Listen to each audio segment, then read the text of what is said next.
चिंता फिकर तुम्हें सौंप कर, सब चिंता फिकर दुनिया से हम हो गए बेखबर। खिवैया मेरी नैया तेरे हवाले, तेरे हवाले। चले हम उधर ले चले तुम जिधर, दुनिया से हम हो गए बेखबर। खिवैया मेरी नैया तेरे हवाले, तेरे हवाले। ये सौंप कर सब चिंता फिकर दुनिया से हम हो गए बेखबर।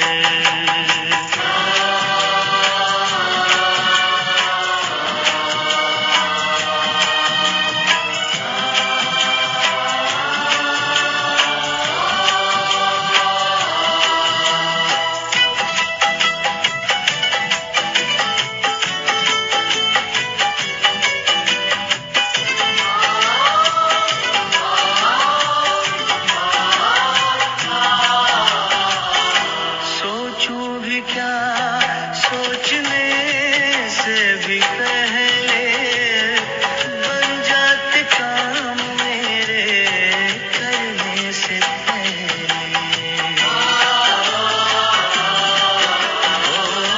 सोचूं भी क्या सोचने से भी पहले बन जाते काम मेरे करने से पहले, बन जाते काम मेरे करने से पहले। ऐ खुदा दोस्त तारीफ क्या मैं करूं, ऐ खुदा दोस्त तारीफ क्या मैं करूं। ये सब है तेरी खूबियों का असर। खिवैया मेरी नैया तेरे हवाले, तेरे हवाले। चले हम उधर ले चले तुम जिधर, दुनिया से हम हो गए बेखबर।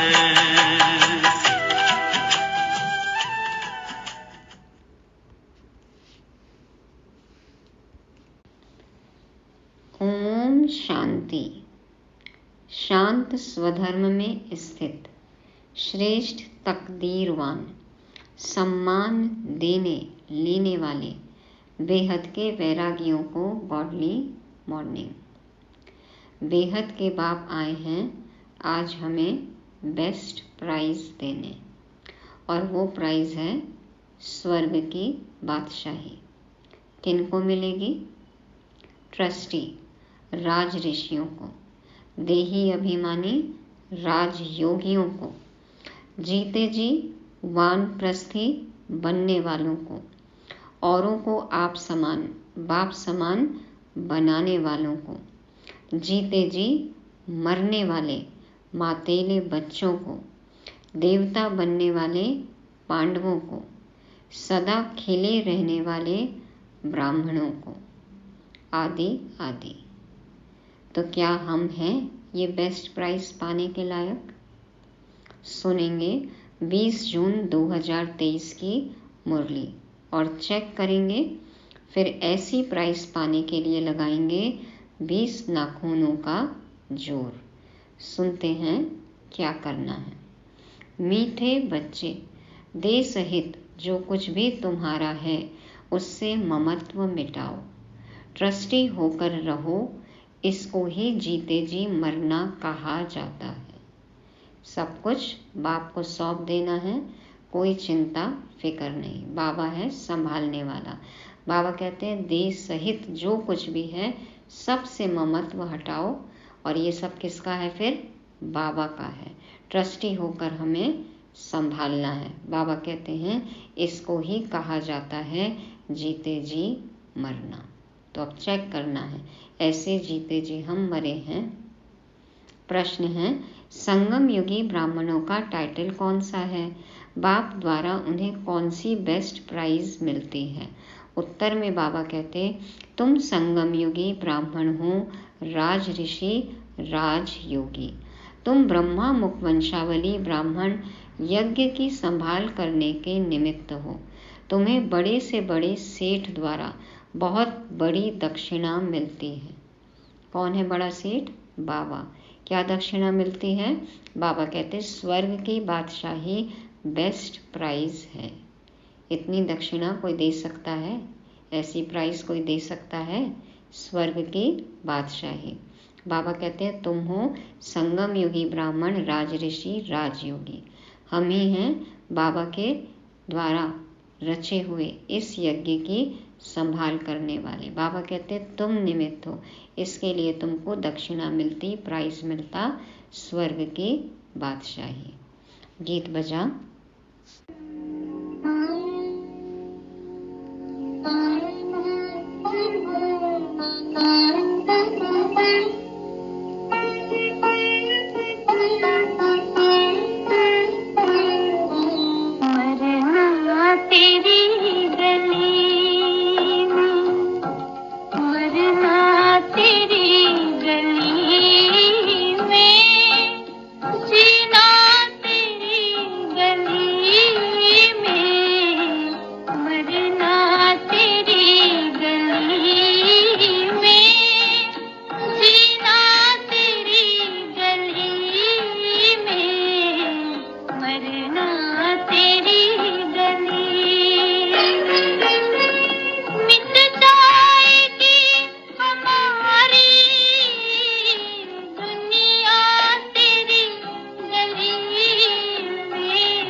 ओम शांति।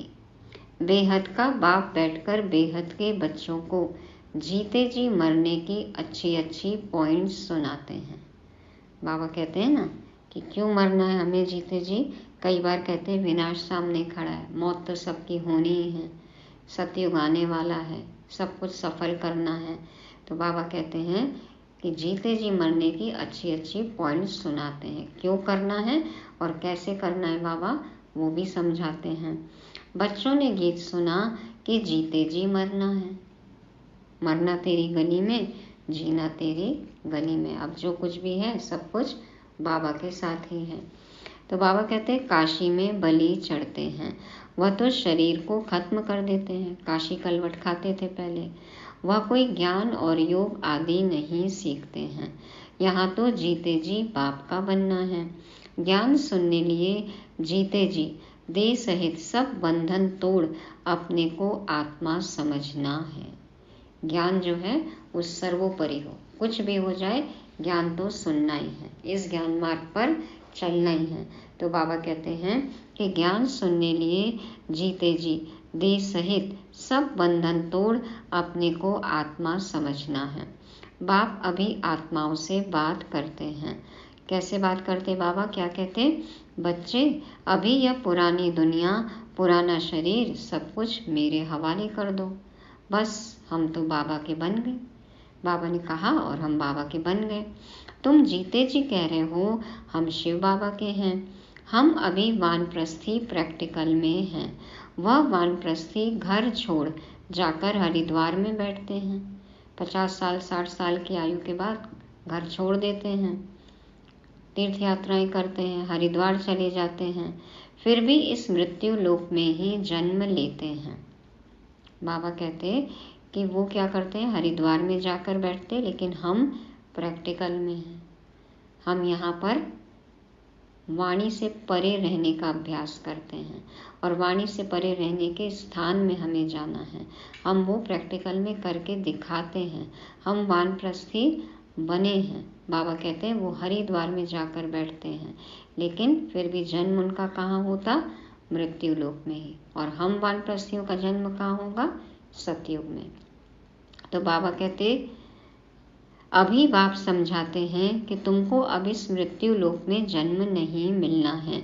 मृत्यु लोक, कलयुगी दुनिया, मुर्दाबाद। हमारे लिए तो मृत्यु लोक खत्म हो गया ना, कलयुग खत्म हो गया, संगम युग है, और उसके बाद सतयुग आएगा। हम तो अमर लोक में जाएंगे।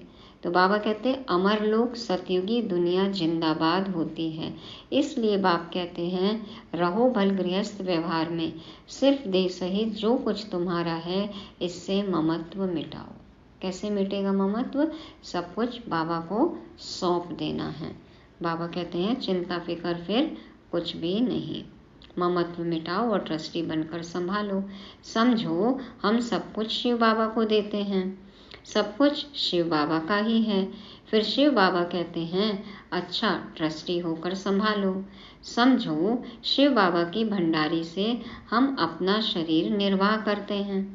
बाबा कहते हैं कि ट्रस्टी होकर संभालो, फिर समझो कि हम शिव बाबा की भंडारी से अपना शरीर निर्वाह करते हैं। क्या सोचना है? बाबा के भंडारे से खा रहे हैं और बाबा की भंडारी से सब खर्चा चल रहा है।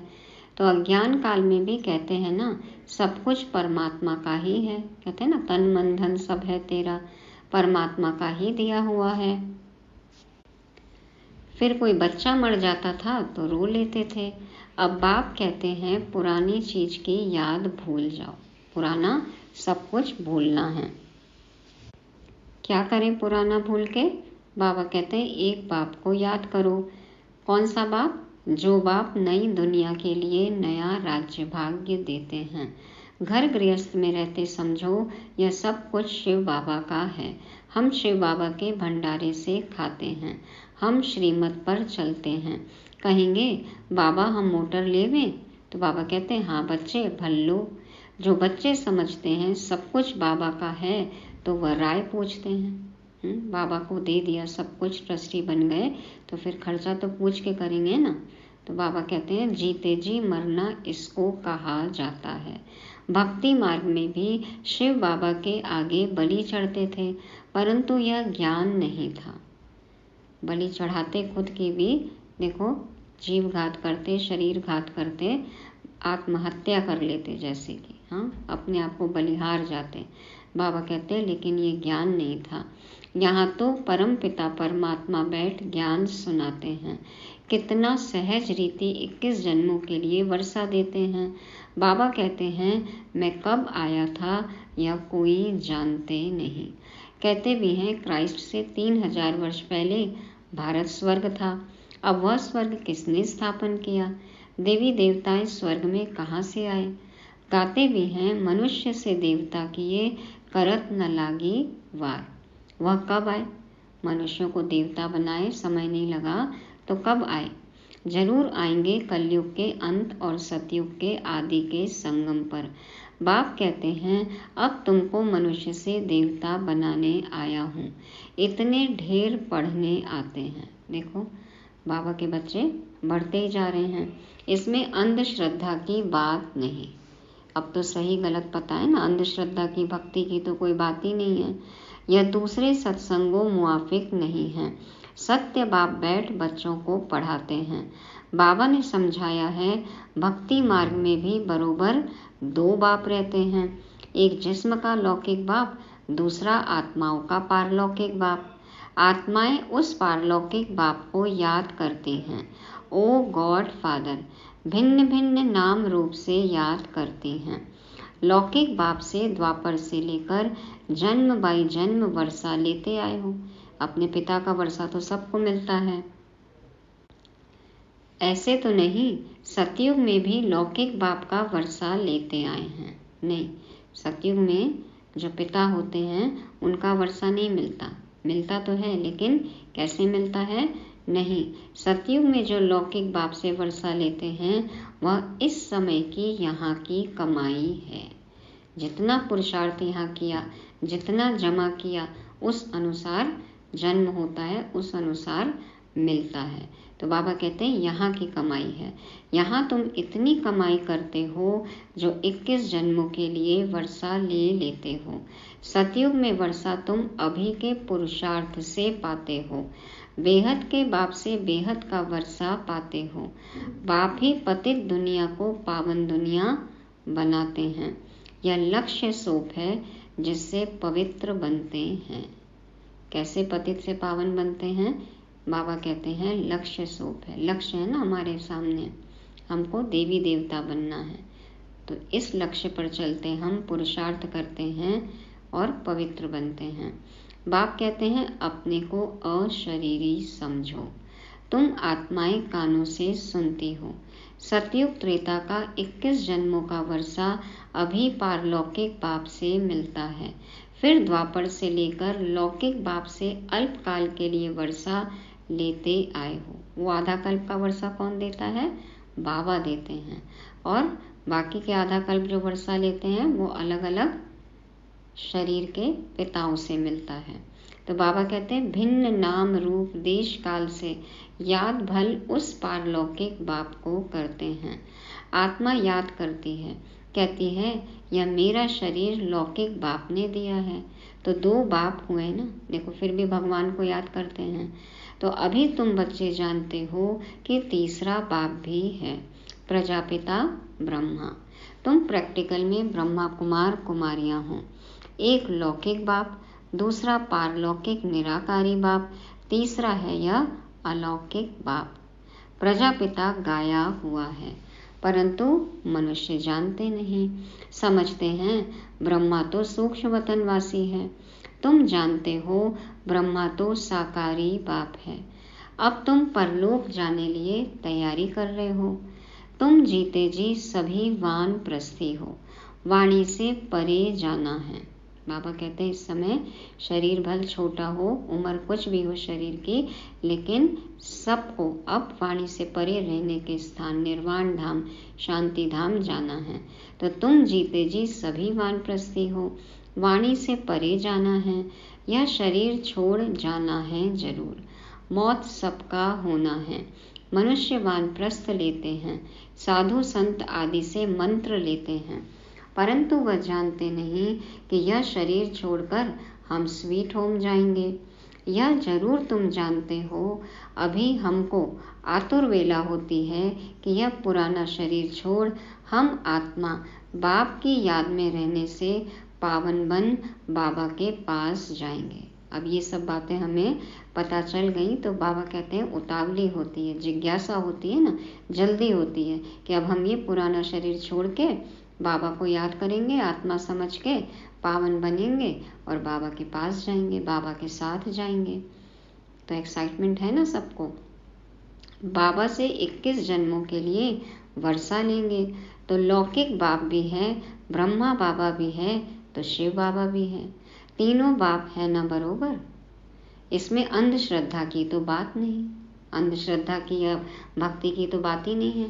ज्ञान समझाया है बाबा ने, कैसे कौन बाप है, किससे क्या मिलता है, कब मिलता है, क्या करेंगे, कितना मिलेगा, सब कुछ पता है। तो अंधश्रद्धा की बात नहीं है।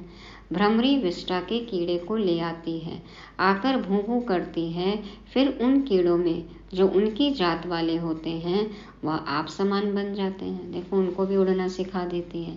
तो यहाँ भी ज्ञान सुनाना है, जो स्कूल के होंगे आ जाएंगे, जो बाबा के बच्चे होंगे, देवता कुल के होंगे, उनको समझ में आ जाएगा।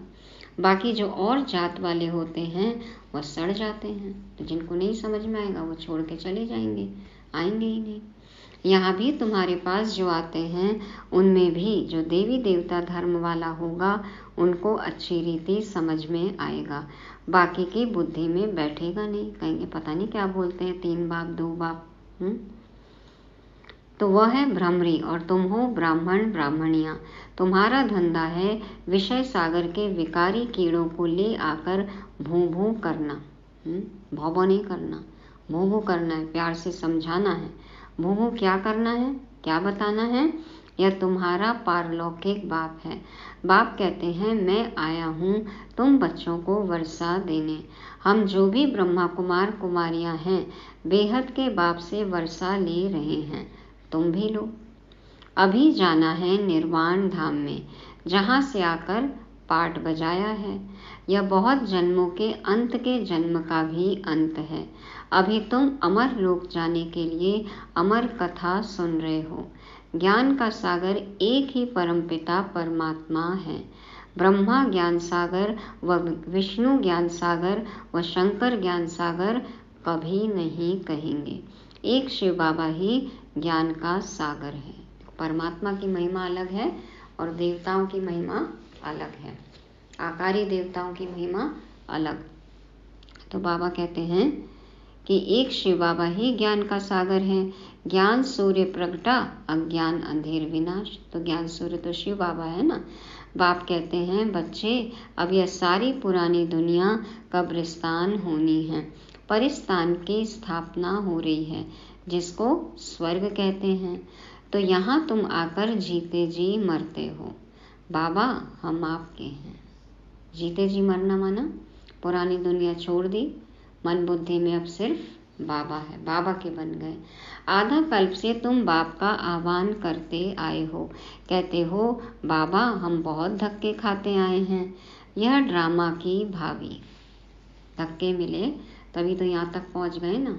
नहीं तो धक्के नहीं मिलते तो अटके रहते वहीं पर, आगे बढ़ते कैसे। तो बाबा कहते हैं ये ड्रामा की भावी। वो धक्के मिलना भी लिखा हुआ था, वो नहीं होता तो बाबा नहीं मिलते। तो अब फिर मैं तुमको 21 जन्मों लिए वर्षा देता हूँ। तुम जानते हो बाप का बनने से मनुष्य से देवता बनते हैं। एक तो वारिस बनते हैं जिनको मातेले कहा जाता है, दूसरे फिर हैं सौतेले जो पवित्र नहीं बनते। कल भी कहा ना बाबा ने, इस मार्ग पर आगे चलते हैं और फिर माया का वार होता है। कब्रिस्तान से निकलते हैं, परिस्तान की तरफ जाते हैं, फिर कब्र दाखिल हो जाते हैं। तो ऐसे तो नहीं करना है। परिस्तान बन रहा है, परिस्तान में ही रहना है, वहीं जाना है। तो बाबा कहते हैं मातेले और सौतेले। सिर्फ बाबा बाबा कहते हैं, परंतु जीते जी मरते नहीं। सौतेले कौन है? मुख से कहेंगे लेकिन जीते जी मरते नहीं। मुख से तो बाबा बाबा। जो जीते जी मरते हैं वे हुए सगे, बाकी हैं लगे। तो सगे, लगे, मातेले, सौतेले, खुद की चेकिंग करनी है। कल भी बाबा ने कहा ना, चेक करो ह्यूमन तोते, ह्यूमन कबूतर। तो बाबा कहते हैं यहाँ कोई विकारी आते हैं तो पूछा जाता है कि जीते जी मरे हो, प्रतिज्ञा करते हो कि बाकी आयु पवित्र रहेंगे। तब बाबा कहते हैं प्रतिज्ञा कर बाप के पास आएंगे तब वर्षा मिलेगा। माताएं अपना जीवन सफल बना रही हैं। यह राजधानी स्थापन हो रही है। देखो माताओं को तो कितना नशा है। शिव बाबा तो दाता है। तुम ऐसे मत समझो कि हम शिव बाबा को देते हैं, नहीं।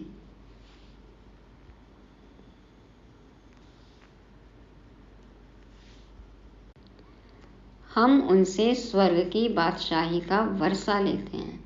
शिव बाबा को हम कुछ दे सकते हैं? भगवान ही हमको देने वाला, हम कहते आए ना भक्ति में, तो हम उनको क्या दे सकते हैं? कल भी था ना कि भोलानाथ, हम कखपन देते हैं, बाबा हमें स्वर्ग की बादशाही देते हैं। तो शिव बाबा को थोड़ी ही मकान आदि बनाना है। बाबा के तो शरीर ही नहीं है, बाबा को रहना है क्या मकान में? वह तुम बच्चों के ही काम में लगाते हैं। इस दादा का भी सब कुछ मैंने काम में लगाया ना, जिससे माताएं अबलाएं अपना जीवन सफल बना रही हैं। ब्रह्मा बाबा ने देखो अपनी पूरी धन दौलत प्रॉपर्टी ट्रस्ट बना के यज्ञ के नाम कर दिया। तो बाबा कहते हैं तुम भविष्य 21 जन्मों के लिए कमाई कर रहे हो। लौकिक बाप का वर्षा मिलना बंद होने का है। स्वर्ग में जो तुमको लौकिक बाप से वर्षा मिलेगा वह यहाँ की कमाई से। एक कहानी है। बाप ने पूछा तुम किसका हक खाती हो? राजा से पूछा ना, वो राजकुमारी को पूछा राजा ने कि तुम किसके हक का खाती हो? तो उसने बोली अपना। तो यहाँ भी हर एक अपना पुरुषार्थ कर अपना हक लेते हो। बाबा कहते हैं यहाँ भी जो जितना पुरुषार्थ करते हैं उतना हक मिलता है। तो वो राजकुमारी ने कहा कि मैं अपने हक का खाती हूँ, तो राजा ने उसको निकाल दिया, देखो। लेकिन फिर उसकी एक राजकुमार से शादी हो जाती है और इधर ये राजा कंगाल हो जाता है। उसके घर पहुँचता है तो फिर वो देखता है कि इतना धन वैभव है, तो फिर वो बोलती है कि पिताजी देखिए, मेरे हक में था, मेरे कर्म में था, मेरे भाग्य में था, इसलिए मुझे मिला। तो वही बाबा कह रहे हैं कि यहाँ भी हर एक अपना पुरुषार्थ कर हक लेते हैं। सबकी आत्मा हकदार है 21 जन्मों के लिए वर्षा पाने। अज्ञान काल में बाप से बच्ची को वर्षा नहीं मिलता, सिर्फ बच्चे को वर्षा मिलता है। बच्चियों को तो क्या है, दहेज दे के विदा कर देते हैं। फिर बेटे का, भाई का हक होता है पूरा। आजकल भी कानून बदल गया, लेकिन कागज पर अलग है, प्रैक्टिकल में अलग है। तो बाबा कहते हैं इस समय सब आत्माओं को वर्षा मिलना है, मेल हो व फीमेल। पारलौकिक बाप से तो सबको वर्षा मिलता है, क्योंकि पुरुषार्थ अनुसार मिलता है, हकदार तो सभी हैं।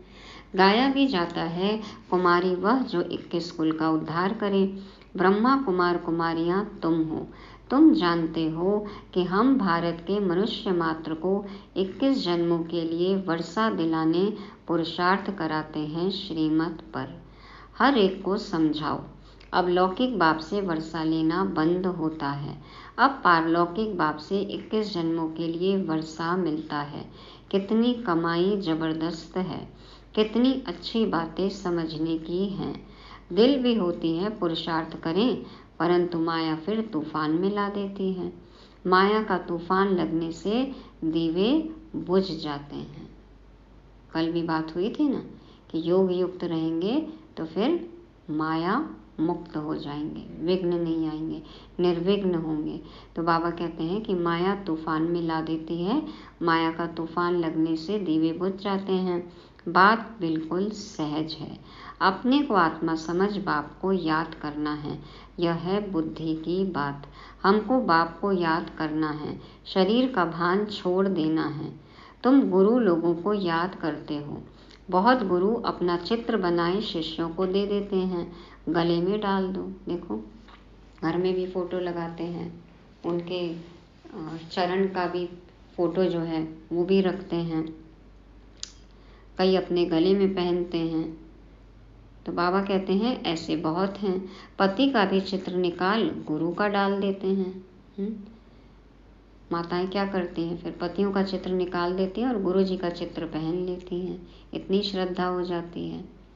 बाबा कहते हैं यहाँ कोई चित्र डालने की बात नहीं, सिर्फ बाप को याद करना है। छोटे बड़े सबकी वानप्रस्थ अवस्था है, अब स्वीट होम जाना है जरूर। तो क्यों न हम प्रतिज्ञा करें पवित्र रहने की, और याद में रहें तो विकर्म विनाश हो। कोई को भी दुख नहीं देना चाहिए। सबसे बड़ा दुख है काम कटारी चलाना। तो न किसी में अटकना है और न किसी को अपने में अटकाना है। बाबा कहते यह है ही कंसपुरी। कहा जाता है कृष्णपुरी में काम कटारी नहीं चलती, यहाँ काम कटारी चलती है, इसलिए इनको कंसपुरी कहा जाता है। बाकी कोई असुरों व देवताओं की, पांडवों और कौरवों की लड़ाई लगी नहीं है। लड़ाई है यवनों और कौरवों की। वो तो न्यूक्लियर वॉर होगी, सिविल वॉर होगी, वो अलग है। हमारा तो क्या है, अहिंसक युद्ध है ना, माया से, रावण से युद्ध है, अपने विकारों से युद्ध है। बाबा कहते बच्चों ने साक्षात्कार किया है, मक्खन हमको मिलना है, हम आकर राज्य भाग्य करने वाले हैं। तो स्वर्ग की बादशाही, बेस्ट प्राइज हमें मिलने वाली है। बच्चे पूछते हैं बाबा इतना मकान क्यों बनाते हो। सब कहते हैं ना आप लोग विनाश की बात करते हो, फिर इतना कंस्ट्रक्शन क्यों कर रहे हो। तो देखो बाबा क्या कहते हैं, अभी तो टर्न बाय टर्न आते हैं, तब पूरा होता है। अरे एसलम लेने इतने सब बच्चे आकर कहाँ रहेंगे। अंत में तो सब बाबा के घर में पहुँचेंगे ना, तो फिर कहाँ रहेंगे, जगह नहीं होगी। तो दिन प्रतिदिन वृद्धि होती जाती है। प्रजापिता ब्रह्मा के तो बहुत बच्चे हो जाएंगे। शिव बाबा कहते हैं मैं कितना बछड़ेवाल हूँ, माना कितनी बड़ी फैमिली हो, कितने सारे बच्चे हैं। कितना बड़ा गृहस्थी हूँ। हाँ, शिव बाबा की गृहस्थी देखो, सबसे बड़ी, निराकार है फिर भी सबसे बड़ी गृहस्थी वाला है बाबा। यह फोटो में से कोई जानते हैं, तुम्हारे में भी नंबरवार हैं। समझते भी हैं कि हम शिव बाबा से वर्षा ले रहे हैं, फिर कभी कोई बच्चे मुरझा भी जाते हैं। पता है कि भगवान से पढ़ाई कर रहे हैं, भगवान हमारा साथी है, फिर भी दिल शिकस्त हो जाते हैं। बच्चे जानते हैं हम इस ब्रह्मा के द्वारा शिव बाबा की श्रीमत पर चलते हैं। बाप कहते यह लोन का शरीर बहुत जन्मों के अंत के जन्म के भी अंत का है। पुरानी दुनिया पुराने तन में आया हूँ, अब माँ में कम याद करो। मैं गाइड बन आया हूँ। गॉड फादर को लिबरेटर कहा जाता है। मनुष्य मनुष्य को कह न सके, सारी दुनिया को लिबरेट करते हैं। इस समय सारी विश्व लंका है, शोक वाटिका है। देखो, सब सीताएं कैद हैं, रावण की कैद में। हाँ, सभी आत्माएं, राम आ गए बचाने, शिव बाबा आ गए हैं, तो अब अशोक वाटिका में जाना है। भल धनवान लोग समझते हैं हम स्वर्ग में हैं, परंतु यह सब मिट्टी में मिल जाएगा। खुद भी अमेरिकन लोग लिखते हैं कि हमें कोई विनाश के लिए प्रेर रहा है। पता है कि हम बॉम्ब बना रहे हैं, नहीं बनाना चाहिए, ये गलत है, लेकिन फिर भी कहते हैं हमें अंदर से ऐसा लगता है कि बनाना है। तो क्या लगता है उनको कि कोई प्रेरणा दे रहा है, बॉम्ब्स बनवा रहे हैं। कितना भारी खर्चा हो रहा है। किसी भी देश में देखो, रक्षा मंत्रालय पर सबसे ज़्यादा खर्चा होता है। कलयुग पूरा हो तो सतयुग जरूर चाहिए। अब फिर से स्थापना होती है। बाबा वही राजयोग सिखलाते हैं। तुम हो राज ऋषि, वह है हठ योग ऋषि। राजयोगी सिवाय ब्राह्मणों के कोई कहला न सके। स्वयं की कर्मेंद्रियों पर राज और बाबा से योग, फिर विश्व की बादशाही मिलती है। तो राजयोगी तो ब्राह्मणों के सिवाय और कोई है ही नहीं। यह कहाँ लिखा हुआ थोड़ी है कि राजयोगी ब्राह्मण थे। कृष्ण हो तो वह ब्राह्मण कैसे रचेंगे? ब्रह्मा हो तब तो मुखवंशावली ब्राह्मण बने। यज्ञ ब्राह्मणों द्वारा ही रचा जाता है। बाबा कितना बड़ा सेठ है, कितनी बड़ी दक्षिणा मिलती है। दक्षिणा मिलती है स्वर्ग की राजाएं। हम ब्राह्मणों को यज्ञ संभालने के लिए दक्षिणा मिलती है, कितनी ऊंची बड़ी, स्वर्ग की राजाएं। यह सबसे बेस्ट प्राइज है।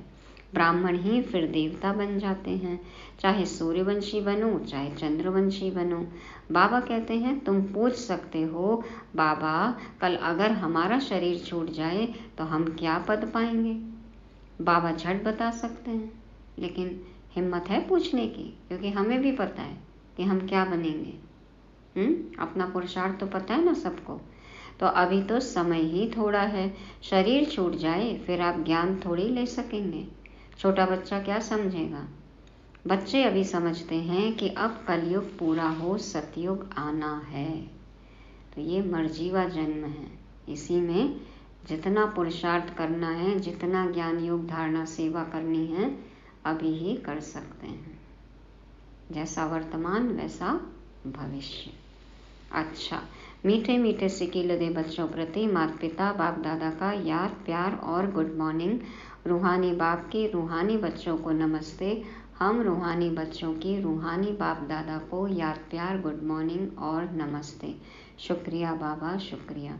धारणा के लिए मुख्य सार। पहला पॉइंट, सदा स्मृति रखनी है कि यह हमारी वानप्रस्थ अवस्था है। हमें वाणी से परे स्वीट होम जाना है, अशरीरी बनने का अभ्यास करना है। दूसरा, 21 जन्मों के लिए अपना हक लेने के लिए पवित्र रहने की प्रतिज्ञा करनी है। सदा श्रीमत पर चलना है, जीते जी मरना है। वरदान, उड़ती कला के वरदान द्वारा सदा आगे बढ़ने वाले सर्व बंधन मुक्त भव। उड़ती कला के वरदान द्वारा सदा आगे बढ़ने वाले सर्व बंधन मुक्त भव। बाप दादा समझाते हैं, बाप का बनना अर्थात उड़ती कला के वरदानी बनना। बाप का बनना अर्थात उड़ती कला के वरदानी बनना। इस वरदान को जीवन में लाने से कभी किसी कदम में भी पीछे नहीं होंगे। उड़ते ही रहेंगे तो पीछे कहाँ से होंगे, आगे ही आगे बढ़ते रहेंगे। सर्वशक्तिमान बाप का साथ है तो हर कदम में आगे हैं। स्वयं भी सदा संपन्न और दूसरों को भी संपन्न बनाने की सेवा करते हैं। वे किसी भी प्रकार की रुकावट में अपने कदमों को रोकते नहीं। ऐसे वरदानी बच्चे किसी के बंधन में आ नहीं सकते, सर्व बंधनों से मुक्त हो जाते हैं। बाबा कहते हैं बाप के बन गए तो किसी के बंधन में आ नहीं सकते, बंधन मुक्त हो जाएंगे, सदा उड़ते रहेंगे, कभी भी कदम रुकेंगे ही नहीं, सदा संपन्न खुद भी रहेंगे और औरों को भी संपन्न बनाने की सेवा करेंगे, सदा आगे बढ़ते रहेंगे। तो सर्व बंधन मुक्त बनना है, आगे बढ़ना है तो फिर बाप का बनना है। स्लोगन है, जिनके पास सर्व शक्तियों का स्टॉक है प्रकृति उनकी दासी बन जाती है। जिनके पास सर्व शक्तियों का स्टॉक है प्रकृति उनकी दासी बन जाती है। तो प्रकृति जीत बनने के लिए मास्टर सर्वशक्तिमान बनना है। ये थी आज की मुरली, जिसको रिवाइज करने के लिए पॉइंट्स हैं। पहला है ट्रस्टी। बाबा ने कहा सब कुछ बाबा को सौंप दो, देह सहित सभी पुरानी चीज़ों से ममत्व निकालना है और फिर बाबा से राय लेकर उसको यूज़ करना है। दूसरा है बेस्ट प्राइज़ मिलता है हमें, बाबा के मददगार बनेंगे, यज्ञ की संभाल करेंगे तो बेस्ट प्राइज़ ऊंची दक्षिणा मिलती है, स्वर्ग की बादशाही। तीसरा है वानप्रस्थ अवस्था, सबकी अभी वानप्रस्थ अवस्था है। कल भी बात की ना बाबा ने साइलेंस की, मुख में मुलहरा डाल लो। चौथा है सर्वबंधन मुक्त। तो सर्वबंधन मुक्त कब बनेंगे, जब बाप का बनेंगे। और पांचवा है प्रकृति जीत। तो सभी शक्तियों का स्टॉक भरपूर हो, प्रकृति जीत बन जाएंगे। प्रकृति सेवा करेगी, प्रकृति दासी, और हम प्रकृति को भी ऑर्डर करने वाले, आत्मा मालिक। ओम शांति। फलक से भी ऊपर तेरी है वो बस्ती, ऐ शान आदम वो ऊंची है हस्ती। फलक से भी ऊपर